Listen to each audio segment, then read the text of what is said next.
Hi everyone, in this tutorial we're gonna create this circular progress animation that's triggered by scroll, and thanks to Framer's both scroll transform and scroll variant features, we can also see the icon is responding to the current section in the view.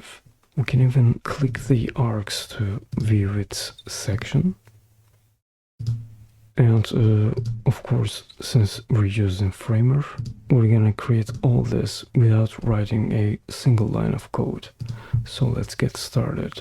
The most important pre-made element here is the background of our circular progress graph, divided into 4 slices, and each has a color that matches the actual progress indicator. Above that background is the only arc that we have as the progress indicator, which belongs to the top left slice that we're going to rotate as user scrolls. The rotation frame has the same width and height with the complete circle, which helps us to rotate the slice around the same origin with the big circle. Boundaries of top left frame works as a mask, since container of this arc is placed below and it's invisible now. When we rotate rotation frame 90 degrees clockwise, we can see the arc becomes visible, exactly like the scroll effect we're gonna add. In the center we have this material icon, which we're gonna change to match the active section in the view,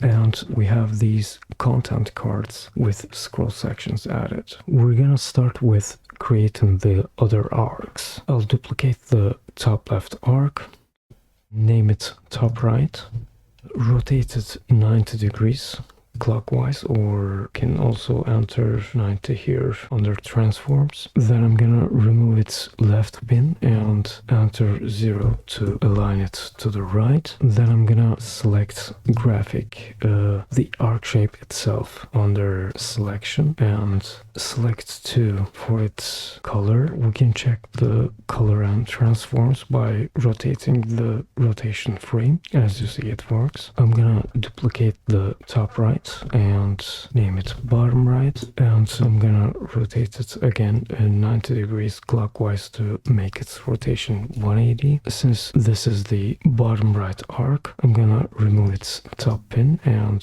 to align it to the bottom, I'm gonna enter 0 for its bottom spacing. Then lastly, I'm gonna change its color to 3 from my color styles. Again, we can check to see the transform and the color by rotating the rotation frame. Lastly, I'm gonna duplicate the bottom right frame and name it bottom left, rotate it 90 degrees clockwise again to make its rotation 270. I'm gonna remove its right pin, and to align it on the left, I'm gonna enter 0 for its left spacing.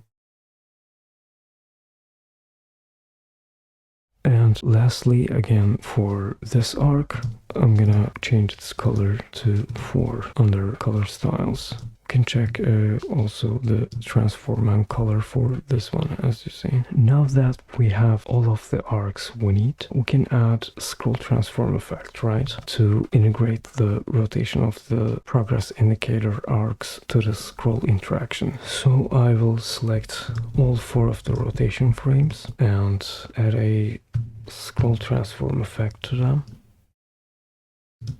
The trigger is gonna be section in view, and the viewport is gonna be center, and the section is gonna be different for each one, but for now I'm gonna select section 1. And under from, since we don't need any opacity and scale differences in the starting point of our effect, I'm gonna make them both 1, and under 2 I'm gonna make the rotate 90 degrees, and we can see all the progress indicators fill their backgrounds when we enter that rotation value, right? Now all we need to do is change in the trigger section for each arc. So first, I will select rotation under top right, and under its scroll transform effect settings, I'm gonna make its trigger section 2, and repeat the process to select 3 for the bottom right, and 4 for the bottom left arcs trigger section. Let's preview. We can see each progress indicator arc is triggered by its section, right? We can also add links to the arcs for their sections to make this progress circle a navigation. So I will click top left arc and press escape key to select top left frame and click link on the right panel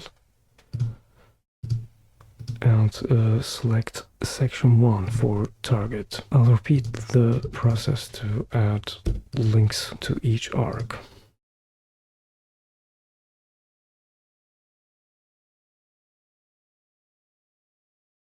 Before previewing, we can also turn the icon into a component to show the active sections icon.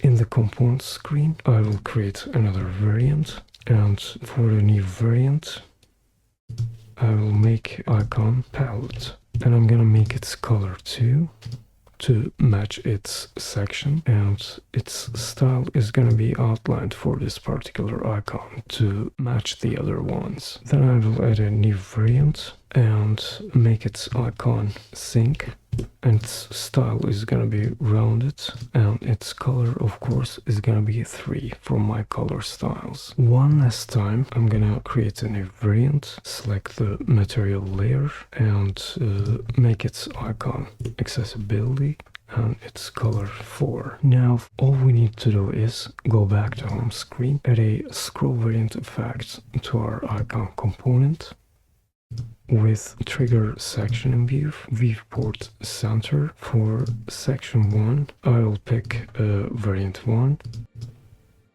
242 and so on. Now let's preview. As we scroll, icons also change, and we can even click the arcs to view their sections, right? Overall, a great solution to create an appealing section with great interactions. I hope you liked the tutorial. If you want to see more, be sure to subscribe, turn the notifications on, check my other tutorials, and see you in the next one.